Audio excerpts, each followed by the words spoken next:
Wake Up Nigeria, and I'm here with a book chat, right? A book in my hand, which I'm actually going to talk about right now.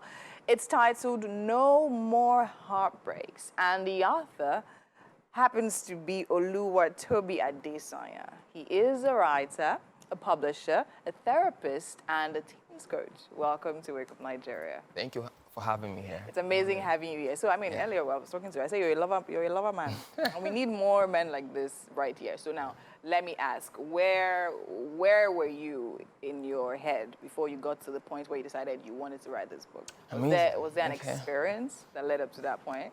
Okay, yeah, there was an experience that led up to that point. In fact, I began the book with that experience, actually. Oh, wow. You know, so almost everybody has gone through a heartbreak before. Almost everybody has been through a heartbreak before. And the one that really got to me the most was when I started the book with. You know, it was so serious that for like 2 to 3 weeks, I could not do anything. Ew. I was unproductive. I was just going around in circles. I was taking strolls every evening, just trying to get my head Was it the heartbreak that turned you into a writer? No, not at all. I've been writing since when I was, say, 16 years old. Okay. It's over a decade I've been writing, writing different books and all that. But that was the experience, really, that really triggered the book. Much later, anyway, much later. Much later. Amazing. Okay, so now tell us about that, just a little about that experience.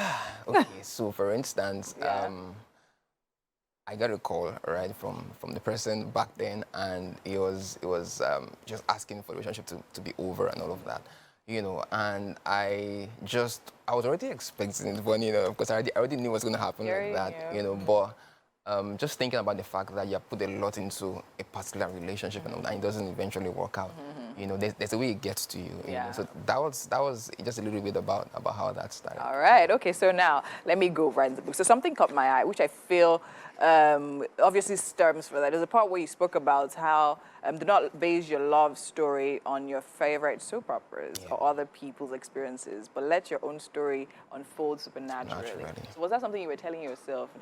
So was it that you thought about love a certain way, so that particular heartbreak opened your eyes to it? Share an insight on that one. Okay, yeah, so everywhere today there is always in news about a celebrity getting married or getting divorced and everything. And people now be like, man, I think I'm still about marriage. I'm like, okay, so if a certain celebrity gets divorced, for instance, or it doesn't mean that will be the same story for you. Every person has a unique destiny and a unique design in God. So I believe that even though we have all kinds of role models everywhere, there is still a story for you. So I am meant to base my story, you know, on the supernatural, based on what has been designed for me even before I was born. So I had to discover that as a principle that, see, even if people are having issues here and there, it doesn't concern me. My story is going to evolve supernaturally. Yeah. Amazing. Okay, so now here also you said, many men make the mistake of assuming that every woman they meet is a potential partner, rather than recognizing and respecting boundaries of each relationship. I'll say this particular one is something I've also experienced, because, like, I don't know whether it's this climb or just generally, you meet someone and once you feel like there's a connection, for some weird reason, it has to be a romantic connection. Do you understand? Not knowing that you can actually connect with people for several other reasons, because, I mean, in life, we need people all across different boards. So now share what your thoughts are around that. This is a very, very important question, because there are so many men that think that every person they meet, maybe on the bus, on the train, or the plane, is supposed to be their partner. So they end up asking every lady out. And I'm like, that's not the way, because the thing is that you can't even marry everybody anyway. It's just one person you're going to get married to. So it's a principle here that I believe that every man needs to understand, that he needs to find himself first.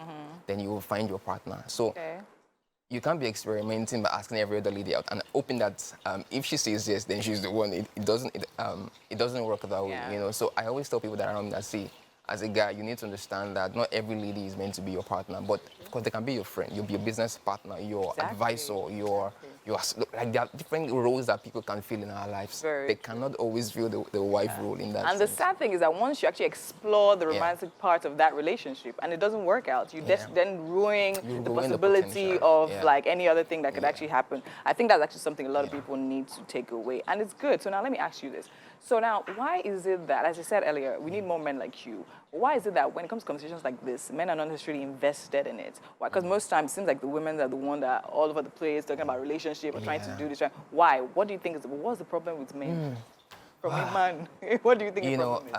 I think we just think that if you have the money and have maybe the name or whatever, like we can always get what we want. So they end up going after resources instead of knowledge. And meanwhile, we're meant to pursue knowledge in every area of our life, from business to finance to marriage to love to dating, and we, as men, most times we tend to repeat the patterns of our parents most times because we just feel like, well, I'm a man. So we end up repeating the patterns that we have observed over time instead of actually learning and building our own patterns for love and dating and, of course, marriage. And, of course, marriage. Okay, there's something here as well. You must hold yourself to a high standard and bring your best self into your next or present relationship. Now, let's zoom in on that one. So a lot of people believe that you step into a relationship, because you see something with someone that you actually like and admire, right? And then before long, those things come and become normal and mundane and maybe sometimes even annoying. But then again, most people are more invested in trying to change the other person instead of actually rising to the occasion of being a better version of themselves. Okay, so how would you say this affects relationships? All right, so it's in two ways. The first thing I said there was the fact that we should bring our best self.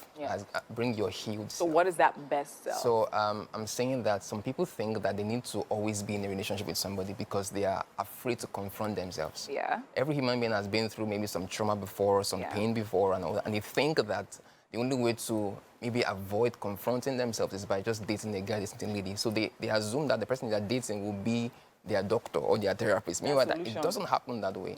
It takes two good eggs to make an omelette. All right. So we're meant to bring our good self, fix some issues in your life to an extent, that you can be of value to the person that you're going to be dating. Yeah. And of course, even in the relationship as well, you're meant to consistently advance, because two are better than one, and iron sharpens iron, isn't it? Yeah. So it means that if I'm dating you, or I'm married to you, I'm meant to be better. I'm meant to get better over time.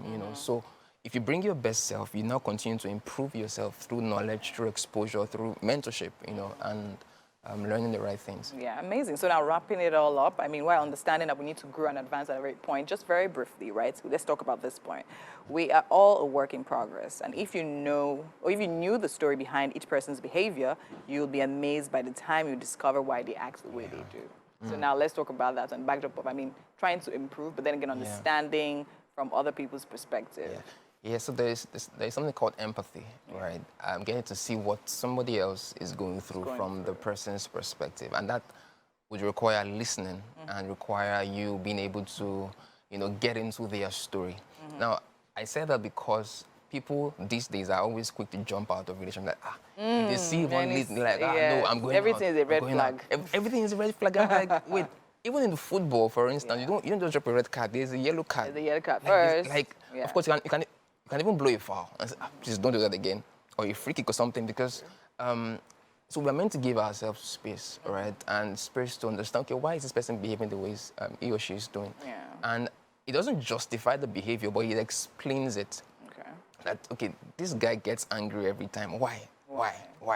And if the person is willing to, to open up and shake, I've been like since when I was 7 years old, and it's because of A, B, C, and D, then you can, take him to your therapist or take her to your therapist, whatever, but let's give ourselves room to explore, to talk about our stories. And we should also be willing, to talk about, these things with people that we are with. Yeah. Amazing. Thank you so much. I feel I just had a relationship counseling session right here. Amazing. Thank you so much, Oluwatobi. This is actually a really great book that I feel everyone, single or married or dating, should actually go and get. Thank you. Thank you. Amazing having you. Mazino is